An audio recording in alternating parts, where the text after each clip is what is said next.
तर मित्रांनो, आता आम्ही जळगावच्या रेल्वे स्टेशनला आहोत आणि आता जस्ट एक ट्रेन गेली मुंबईला.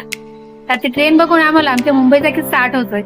तर किस्सा असा होता मित्रांनो, ज्यावेळेस आम्ही नवीन लग्न केलं होतं ना, त्यावेळेस ट्रेनने आम्ही यायचो इकडे अंमळनेरला जळगावपर्यंत.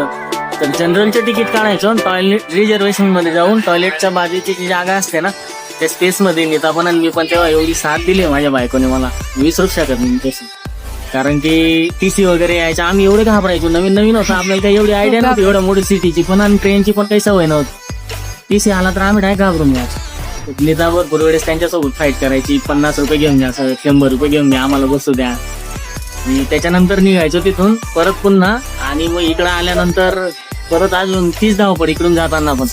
सेम कंडिशन असायची. मुंबईने खरंच आम्हाला जगवणं शिकवलंय मी. खरंच तुम्हाला जर जगणं शिकायचं असेल काटकसरीने, तर तुम्ही मुंबईला एकदा राहा. मुंबईला किंवा पुणे, नाशिक, कुठेही राहू. आणि असा होता हा किस्सा.